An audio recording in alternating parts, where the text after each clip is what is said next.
वाहिगुरु जी का खालसा, वाहिगुरु जी की फतेह। आज के से घटनाएं उस वक्त वापरी, क्या कौन कौन सी शिक्षाएं हमें सीखने को मिलती है।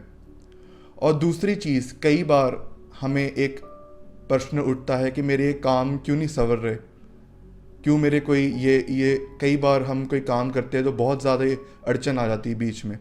ठीक है, उस चीज़ से हम बाहर कैसे निकल सकते हैं, तो वो हम इस सेशन में डिस्कस करेंगे। अभी गुरु नानक देव जी पातशाह जगन्नाथपुरी जाते हैं। अब जगन्नाथपुरी में आप सब जानते ही हैं कि आज के दिन तक बहुत ही बड़ा मंदिर है वहाँ जगन्नाथपुरी में, और वहाँ पर फिर रथ यात्रा भी निकलती है। आई थिंक कुछ दिनों पहले ही निकली थी।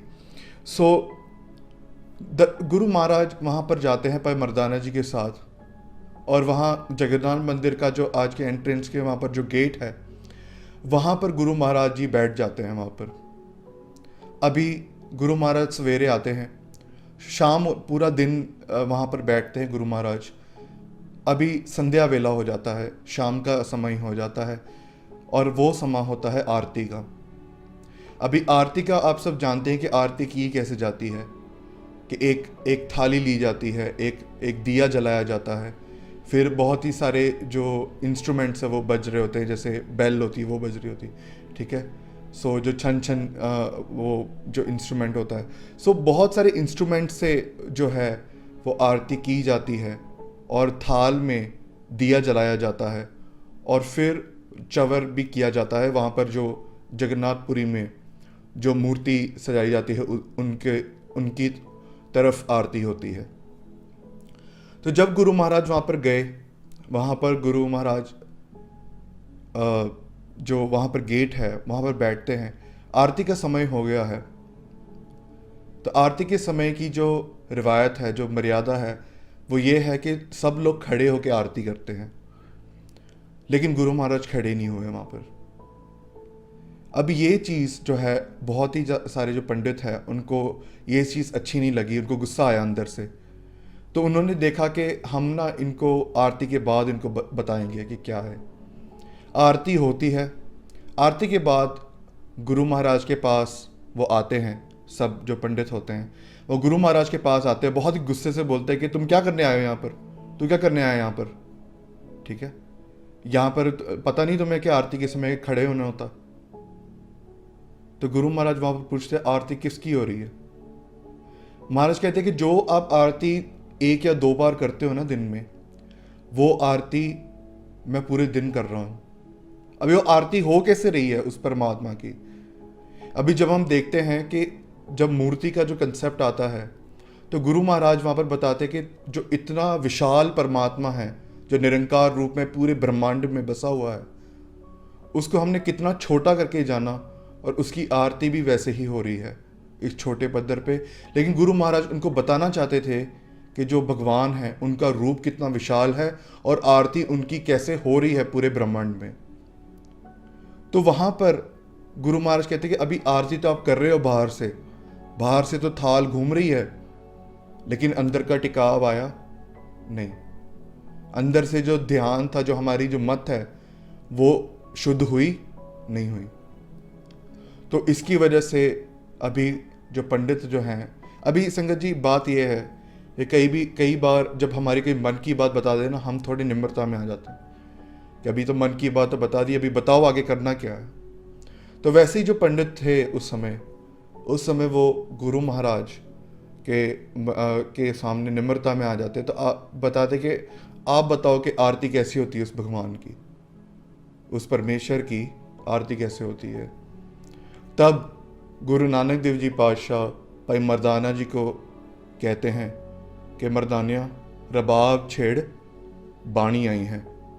महाराज फिर उचारते हैं तनासरी महला पहला आरती, एक ओंकार सतगुर प्रसाद, गगन में थाल रव चंद दीपक बने, तार का मंडल जनक मोती, तूप मलयान लो पवन चवरो करे, सकल बन राय फूलंत ज्योति, कैसी आरती होए पवखन्ना तेरी आरती। अभी जब हम बात करते हैं आरती की, तो नॉर्मली सिख रहत मर्यादा में जो आरती है वो शाम को रहरास साहिब के बाद होती है। तो ये हम जब भाई गुरदास जी की वार पढ़ते हैं तो करतारपुर साहिब में जब गुरु नानक देव जी पातशाह ने जब वो शहर बसाया था तो वहाँ पर सिखों को हुक्म किया गया था कि सोदर के साथ सोदर के साथ मतलब रहरास साहिब में सोदर की बाणी आती है, सो रहरास साहिब के साथ आरती का भी शब्द पढ़ना है। सो ये शब्द में महाराज कहते हैं कि गगन में थाल रवचंद दीपक बने तार का मंडल जनक मोती। महाराज कहते कि उस निरंकाल विशाल रूप की आरती हो कैसे रही है। महाराज कहते कि वो जो आकाश है, अभी हम आकाश देखते हैं, उसका कोई अंत है नहीं, जहाँ तक हमारी नज़र जाती वहाँ तक आकाश है, ठीक है। तो महाराज कहते कि वो जो इतना बड़ा आकाश है ना, वो परमात्मा की थाल की तरीके से है। जैसे थाल में हम आरती के लिए हम जो भी इंग्रेडिएंट्स लेते हैं ना, जैसे हम थाल लेते हैं, फिर दीवा जलता है, तो महाराज ने एक एक चीज़ की महाराज ने वर्णन किया है, उसको कंपेयर किया कि हम कितना छोटा मान रहे भगवान को, लेकिन वो है कितना बड़ा, कितना विशाल, उसकी आरती कितनी विशाल है। महाराज कहते हैं कि गगन में थाल, कि वो जो गगन है, वो जो आकाश है, वो थाल है। रवचंद दीपक बने, जो अभी दिए जलाए जाते हैं ना, वो क्या है, जो सूरज है और चंद्रमा है। तार का मंडल जनक मोती, अभी जो मूर्ति होती है वहाँ पर ज्वेलरी भी चढ़ाई जाती है, वहाँ पर जो मोती है वो चढ़ाए जाते हैं। तो अभी मोती क्या है, उस विशाल परमात्मा के, महाराज कहते कि वो आकाश में जो तारे हैं ना, वो मोती हैं। तूप मलयान लो पवन चवरो करे, सकल बन राय फूलंत ज्योति। अभी वहाँ पर ना सुगंधी के लिए आरती में आप देखोगे कि बहुत ही जो फ्रेग्रेंस का भी मटेरियल होता है जिससे अच्छी स्मेल है। महाराज कहते हैं इस वनस्पति में, इस पूरी दुनिया में जितने भी ट्रीज़ हैं ना, जो सैंडलवुड के जो ट्रीज़ हैं, ठीक है, जो चंदन के जो झाड़ है, वो सब बहुत ही सुगंधी फैलाते हैं। तो महाराज कहते हैं ये उस विशाल परमात्मा के जो सुगंधित कर रही हैं पूरे सृष्टि को। सगन पवन चवरो करे, अभी चवर होता है, ठीक है। तो अभी चवर क्या है उस परमात्मा की, कि वो जो आसमान में जितनी भी हवा चल रही है, वो एक तरीके से उस निरंकार रूप की चवर हो रही है। सगल बन रहा है फूलंत ज्योति। अभी आप देखोगे इस धरती पे कितनी जगह भिन्न भिन्न प्रकार के फूल हैं, ठीक है। अभी फूल भी चढ़ाई जाती है ना मूर्ति को, तो वहाँ पर भिन्न भिन्न प्रकार से जो फूल है इस पूरी धरती पे, वो किसके लिए हैं, वो भी परमात्मा की आरती के लिए। कैसी आरती होए पव खंडना तेरी आरती। महाराज यहाँ पर कहते हैं कि जो विशाल परमात्मा है उसकी आरती इस प्रकार से पूरे ब्रह्मांड में हो रही है। फिर आगे महाराज कहते हैं अन्नहता शब्द व जंत पेरी रहाओ। अभी यहाँ पर एक सिद्धांत आता है कि अभी जो धुन चल रही है, जो आरती के समय फिजिकल तौर पे जो मंदिर में कई बार आप देखोगे कि जो इंस्ट्रूमेंट, जैसे मैंने आपको बताया अभी कुछ समय पहले, वहाँ पर महाराज कहते हैं कि जो अनाहद नाद है वो पूरे ब्रह्मांड में गूंज रहा है। अभी अनाहद नाद क्या है संगत जी, एक डीप कंसेप्ट है, लेकिन अनाहद नाद का मतलब वो होता है कि जो, जैसे हम कोई आवाज़ निकालते हैं ना, तो उसका कोई सोर्स होता है। जैसे स्ट्रिंग इंस्ट्रूमेंट है कोई, जैसे वायलिन या कुछ है, तो उसके स्ट्रिंग्स को हम हिलाते हैं तो वो स्ट्रिंग्स से वो आवाज़ आती है। वैसे ही तबला है, तो हम तबले को बजाते तब वो आवाज़ आती है। लेकिन अनाहद नाद एक ऐसा नाद है जो बहुत ही ऊंची अवस्था में जब कोई मनुष्य पहुंच जाता है तो उसको वो आवाज़ें सुनाई देनी लग जाती है जो पूरे ब्रह्मांड में चल रही हैं ऑलरेडी। उसका कोई सोर्स नहीं है, वो अपने आप ही चल रही है। तो महाराज उसकी बात करते हैं कि वो जो अनाहद नाद पूरे ब्रह्मांड में चल रहा है ना, वो उस परमात्मा के जो वो एक तरीके से आरती के लिए गीत गाए जा रहे हैं। अभी यहाँ पर महाराज मूर्त की बात करते हैं। अभी हम करते क्या है, मतलब बेसिकली होता क्या है कि हम वो जब मंदिर में जाते हैं वहाँ पर मूर्त बनी होती है कि ये भगवान जी हैं, ये मूर्त है उनकी।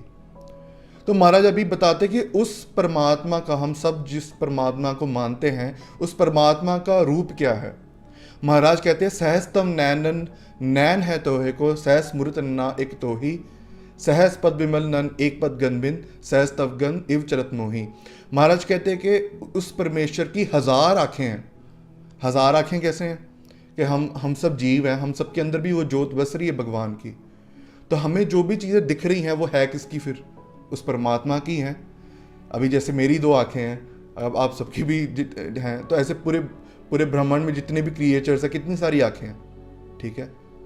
तो मान कहते हैं आपकी 1000 आंखें हैं, अनगिनत आंखें हैं, लेकिन आपकी एक भी आंख नहीं है। हम एक मूर्त नहीं बना सकते भगवान की कि हाँ ये एक फिजिकल रूप है, ये एक मूर्त है भगवान की, ये वो भगवान की आंखें हैं जो पूरे ब्रह्मांड को चला रहा है। नहीं, वी कांट डिटरमाइन दैट।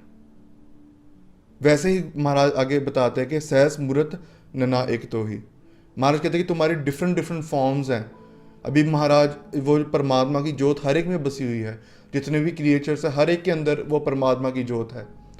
लेकिन कोई भी जोत, कोई भी कैंडल या कुछ भी ले लें, हम कोई भी प्रकार का कोई सोर्स ले लें, जैसे दीपक है या कुछ भी है, उसको देख के हम कह सकते हैं हाँ ये भगवान की जोत यही है? वो लिमिट कर सकते हैं उस चीज को? नहीं।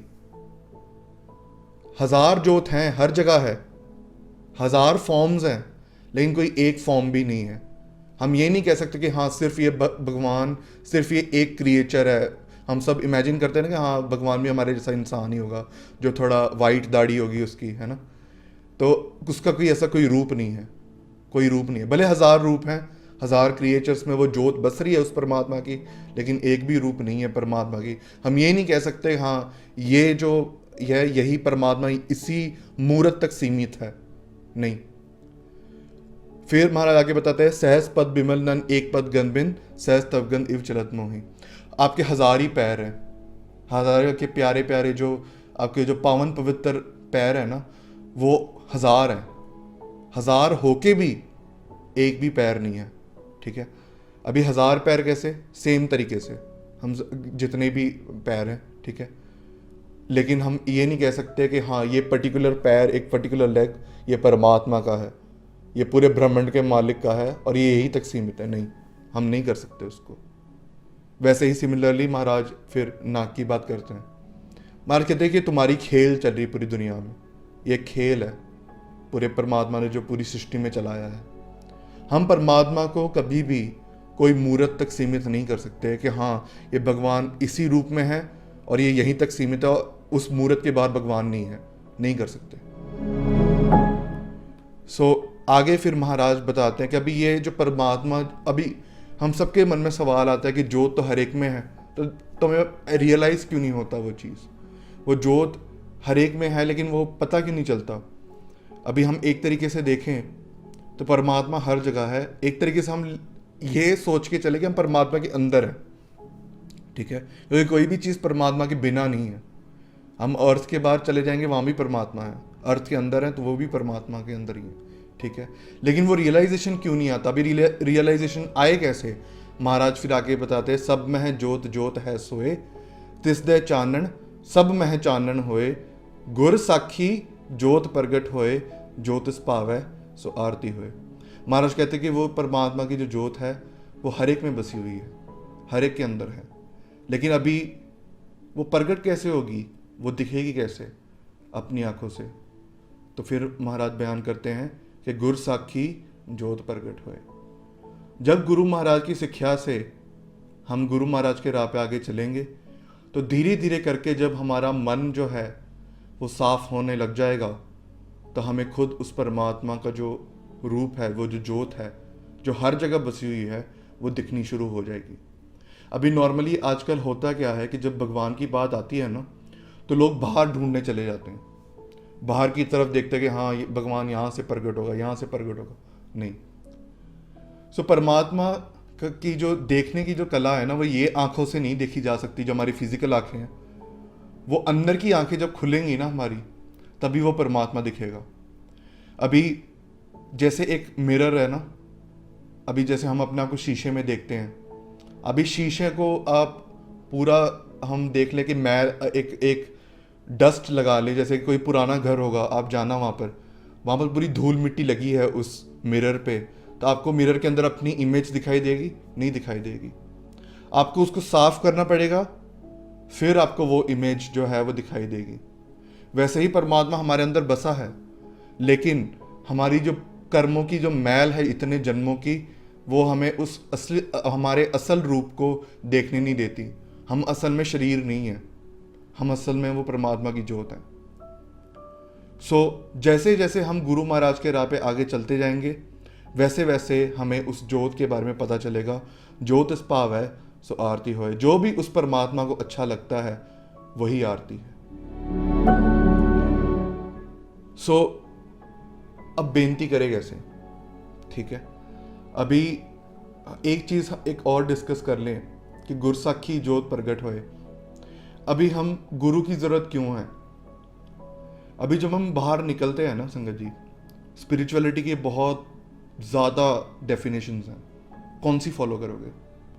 कैसे पता चलेगा आपको कि वो परमात्मा के दरगाह में परवान है कि नहीं है? अभी जैसे कई लोग होते हैं, कई मत में ऐसा माना जाता है कि वो ना ध्यान को डेड कर देते हैं और कहते हैं कि यही ऊंची अवस्था है, मतलब यही this is the ultimate aim. लेकिन क्या वो ध्यान जो डेड किया है उन्होंने, कि कुछ नहीं सोचना, अपने थॉट्स को डेड कर देना, उसकी बात कर रहा हूँ मैं, लेकिन क्या उसने जो हमारे जो अंदर की जो मैल थी वो उतारी? नहीं हुआ वो चीज़। कई मत में फिर कई लोग जो आजकल के जो यूथ है वो स्पिरिचुअलिटी के तौर पे वो कहते हैं कि नहीं भाई, अच्छा काम करना ही बहुत है, परमात्मा के नाम जप नहीं, कोई ज़रूरत नहीं। कई लोग फिर वो अपने जो नशे में चले जाते हैं, नशे करके फिर कहते हैं हाँ this is spirituality, this is bliss. ठीक है, ऐसे नहीं पढ़ना। वो अभी इसीलिए गुरु महाराज यहाँ पर आए कि उस परमात्मा ने जो खेल बताया ना, वो हमें पता कैसे चला? और गुरु महाराज की वजह से पता चला। तो हमें शुक्रगुजार होना चाहिए। अभी बेनती कैसे करनी है? महाराज कहते हर चरण कमल मकरंद लोभित मनो, अंदीनो मोहे आही प्यासा, कृपा जल देह नानक सारिंग को, होए जाते तेरे नाम वासा।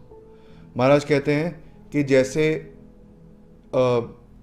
जो मेरी जो आत्मा है ना, वो आपके जो चरण है ना उसके हमेशा वो उसकी आस में रहे। अभी जैसे हम अमृत वेले की बात करते हैं ना कि उठा नहीं जाता, वो उठा, हम बताते कि गिव अस द टिप्स कि हम उठें, तो कई सारे हम बताते हैं कि हाँ भाई अलार्म्स लगाओ, ये लगाओ, है ना। लेकिन अल्टीमेटली सबसे इम्पॉर्टेंट चीज़ क्या है कि वो परमात्मा की चाहत जागे हमारे अंदर, वो चाह जागे कि हाँ उठना है। ठीक है, वो जब तक नहीं होगी ना, आपके सब प्लान फेल हो जाएंगे। और वो तभी होगा जब आपको परमात्मा के साथ प्यार होगा। अभी 4 बजे उठने की बात आती है, ठीक है, हम सब कहते हैं कि भाई कैसे उठा जाए, कैसे उठा जाए। वही 4 बजे की फ्लाइट हो हमारी, इंसान 1 बजे उठ जाता है, भले वो 12 बजे सोया ना हो, ठीक है, कि फ्लाइट मिस ना हो जाए। लेकिन वही बात जब परमात्मा की आती है, वो फिर नहीं उठा नहीं जाता, रात को लेट सोया होता है, हमारा जॉब इतने बजे तक होती है। ठीक है, वो सब हमारे जो एक्सक्यूज़ आ जाते हैं। वो एक्सक्यूज़ हमारा फ़्लाइट के समय क्यों नहीं आता कि हाँ चलो फ्लाइट मिस हो गई, कोई बात नहीं, चलो रात को लेट सोया था, कोई बात नहीं, लेट उठ गया। ठीक है, वो चीज़ कैसे आएगी? अंदर से चाहत। तो अभी बेनती करनी है भगवान को। अगर नहीं है अंदर, फिक्र नहीं करना, टेंशन नहीं लेनी इतनी कि हाँ भाई नहीं उतना प्यार।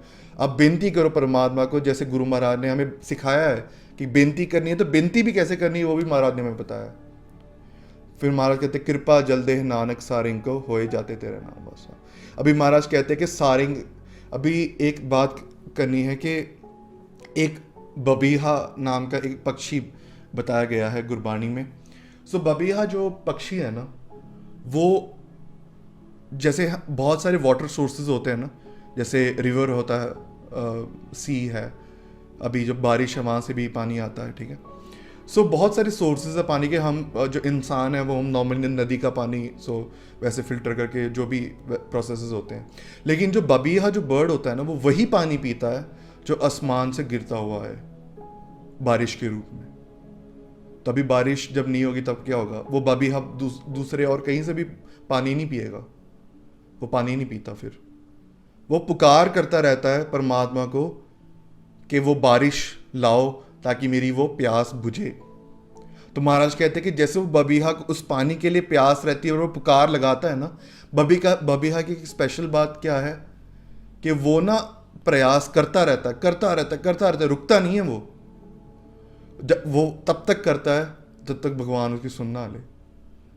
एक और शब्द आता है गुरबानी में जो आप स्क्रीन पे देख रहे हो, बाबीहा अमृत वेले बोलिया तां दर सुनी पुकार, मेघे नो फरमान हुआ वर्षों कृपा तार। यहाँ पर महाराज कहते हैं कि बाबीहा जो है ना वो अमृत वेले पुकार लगाता है, ठीक है, कि वो जो बारिश है वो बरसाओ। अभी बार बार जब पुकार लगाता है ना, तो वो जब परमात्मा को जब दया आ जाती है ना उस पर, तो वो फिर बद्दल के रूप में फिर फरमान होता है उन बद्दलों को कि जाओ वहाँ पर बारिश बरखा बसाओ, पूरे जो बारिश है वो करवाओ। तो फिर जो उसकी जो प्यास है वो मिट जाती है, लेकिन वो तब तक रुकता नहीं। तो अभी हमारे अंदर भी अगर हमें जांच आए ना कि हमें परमात्मा की तरफ जाना कैसे है, तो हमें भी एक बबीहा की तरीके से बेनती करनी है। तो वही गुरु महाराज बताते हैं कि कृपा जल दे नानक सारिंग को होए जाते तेरे नाम आसा। कि मात कहते हैं कि ये जो बबीहा है ना, इसको अपनी कृपा, जो कृपा रूप पानी, जैसे पानी बबीहा का वो चाहिए होता है, वैसे अपनी कृपा जो है मुझे बख्श दो। हम सब भी यही अरदास करें। सो द लर्निंग जो हमें मिलती है यहाँ से कि कभी भी रुको मत, नेवर स्टॉप डूइंग एफर्ट्स। अभी एक बार क्या होता है कि दो मित्र होते हैं, दोनों फार्मर्स होते हैं। सो होता क्या है कि एक फार्मर अपने दोस्त को बोलता है, उनकी बहुत ज़्यादा मित्रता होती है, और जो फार्मर जो होता है वो अपने फ्रेंड के यहाँ से पानी लेता है और अपने जो खेत है वो उगाता है। लेकिन दोनों जब बड़े हो जाते हैं ना, जब उनकी फैमिलीज आ जाती हैं, तो वो जो उनका फार्मर का जो फ्रेंड होता है ना, वो फार्मर के पास आता है और कहता है कि अभी मेरे जो बच्चे हैं ना वो बड़े हो गए हैं, तभी ज़रूरी नहीं है कि हमारे रिलेशन सेम रहें। अभी जो बच्चे हैं और जो फार्मर है, अभी ज़रूरी तो नहीं है कि आपके जैसे हम देखें कि आपके पिताजी के जैसे रिलेशंस हैं दूसरों के साथ, ज़रूरी नहीं है कि आपके भी रिलेशंस वैसे ही हों उनके साथ, है ना।